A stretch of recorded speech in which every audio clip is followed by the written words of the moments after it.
Good morning, everybody. I thought I would do a quick vlog post on Pinterest. I resisted joining this site for the longest time because I thought, man, I'm already doing blogs, Twitter, Facebook. I don't need another one in the mix. But I got so curious because I kept seeing people tweeting pins onto Twitter and they were really cool. So anyway, I joined. At the moment, I think there's a waiting list to join, but if you get an invite from someone, like if they email you a pin, you can get in that way. But I'm sure like Google Plus it will all open up soon. So I'm going to demonstrate it on my phone because it's often easier that way because I can't do it on my computer because I'm using the webcam. So you'll have a profile, and if you see something online, like even a photograph, a recipe, a website, an article, anything, you can simply pin it, and you can add a little tiny pin it onto your toolbar on your computer, and it will grab a photo for the pin, and you take the link and you can give it a description. These are pins, so it's kind of like a notice board. It's very visual, so you'll see, the photograph or of the article. And then what happens is you'll have a profile the same way as Twitter or Facebook, in which you'll fill in your details to your website and your Twitter accounts, Facebook, and you'll pin things you like. So you'll set up various notice boards. I have one on food, on travel, on food and like food articles and education.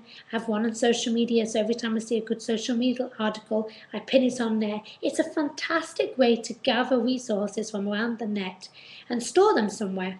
And also to follow like-minded people, you can keep repinning onto your boards and collecting information.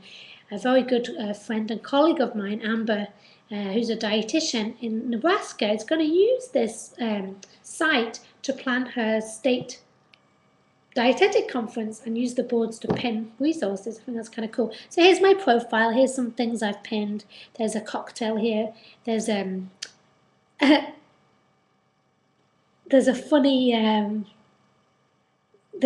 cartoon about Pinterest which I just repinned last night, which says, "What is that Pinterest everyone's going on about? It looks like a giant tack board. That's pretty neat, I guess." 2 hours later, pin all things. That's kind of what it's like. It's kind of a little bit addictive. So those are my boards.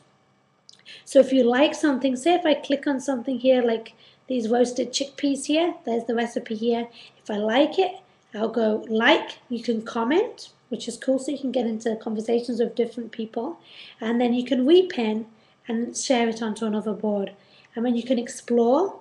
And there's various categories. There's architecture, art, cars and motorcycles, DIY crafts, film and books, education, fitness, food and drink, hair and beauty, history, the list goes on. And it's probably going to get more and more.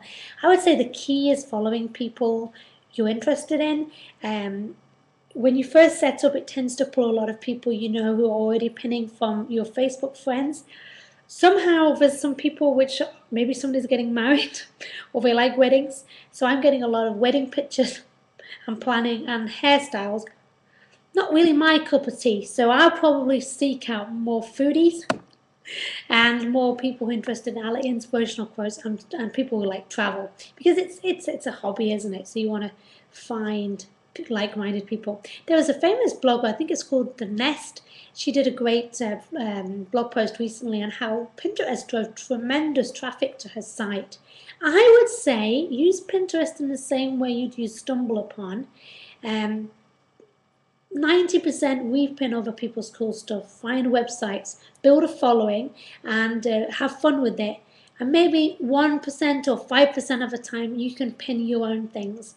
I think if you start pinning your site all the time or things you want to draw traffic to, people will turn off and stop following you. And it's kind of like abusing it. In my opinion, just my humble opinion. So occasionally link to your own stuff, because if you have it on your profile, people can come and click through to your site as they get to know you and follow you and interact with you in the community. But use it as a way to share great stuff and to enjoy following like-minded people and enjoying what they're pinning. It really is a lot of fun. Very visual, easy to use, and really cool. There's an app on the phone which is free, which is not bad. It sometimes plays up a wee bit. And then you've got the website as well. There's probably one on an iPad as well, I'm sure. So there's my little tips on Pinterest. Really Cool idea. One idea for a board could be set up a healthy recipe board for the new year. And every time you see a healthy recipe, you like, put it there. It's always great to quickly go back to later and find things. I would say that's its strong point. Enjoy pinning. And tell me if you're there, I'll follow you.